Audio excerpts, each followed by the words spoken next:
Hello everyone and welcome to a new episode of The Bug Warrior. In today's video I will show you how to defeat Benedictus, first Herald of Utopia, by learning when to stay close to him at the right moment, and how to survive, or better said, exit the mazes that he creates that deal AoE damage. Please correct me if I am wrong, but this fight feels like you are fighting Emperor Palpatine or a Sith Lord from Star Wars, because Benedictus uses both lightning attacks and also telekinesis to levitate massive rocks and throw them at you. Anyhow, let's look at the attacks and the patterns that you need to learn in order to succeed, because with Benedictus one small mistake means that you will die. Alright, so you will find Benedictus at the end of the excavation map after Arastas, enter the arena and Benedictus will teleport to the center of it and begin the fight. During the first phase, his basic attacks are easy to evade. The main strategy at this moment is to let him cast his spells and then counter-attack. His first attack is Lash, where he fires a fireball from his staff, and this is where you will initially deal a lot of damage by counter-attacking it. Another attack that deals heavy damage happens when he says "We rise, you fall,"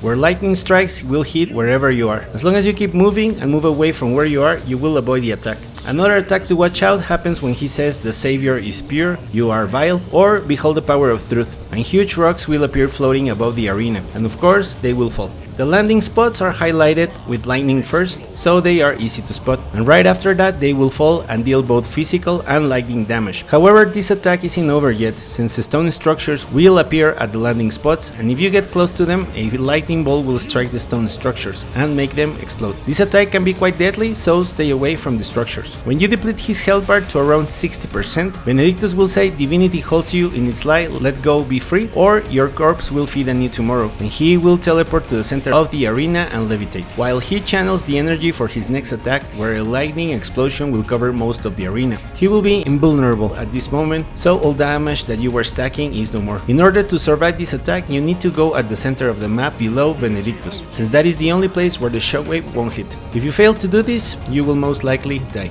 If you survive, you will notice that a maze has appeared. This part sucks because you need to exit the maze like a rat, so find the exit and run. Continue dealing damage to him until you deplete his health bar to 50%. Here is where phase 2 will begin. Benedictus will say "Utopia awaits," and two massive columns will fall and reduce the size of the arena, meaning there is now less space to run. Here a new attack will appear, which is Die in a Pit of Lies, and well, as you can see, is similar to the signature attack of Emperor Palpatine, except that at the end a huge lightning beam will fire at you. So evade this at all costs. Another new attack that will appear happens when he says "Suffer," and he will summon a massive rock and let it fall on you. Soon enough, Benedictus will once again say "Divinity holds you in its lie," or "Your corpse will feed on you tomorrow," but this time he will go to the edge of the map. You need to run where he is and stand beneath him.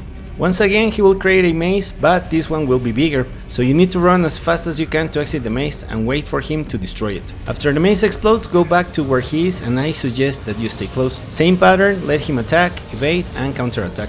And remember, do not be afraid to use your flasks, especially the life one. Once you give him the killing blow, he will call to the Countess and tell her to leave, and that he will sacrifice himself and bury everything. At this moment, out of nowhere, Tabakai will strike at him and stop Benedictus from doing that. Follow a small conversation, and after Tabakai slices Kanu, you will get your loot and the indication to enter the excavated site at last, so the weapon can be built. Congratulations, you defeated Benedictus. So there you have it. What do you think of this boss fight? I think the idea was cool, but I am not a fan of the mazes and making us run literally like rats. Please let me know what you think of it at the comments. We reached the end of the video. Thank you very much for watching. If you made it this far and found the video interesting or useful, please consider to share, like, comment or subscribe, and I will see you in the next one.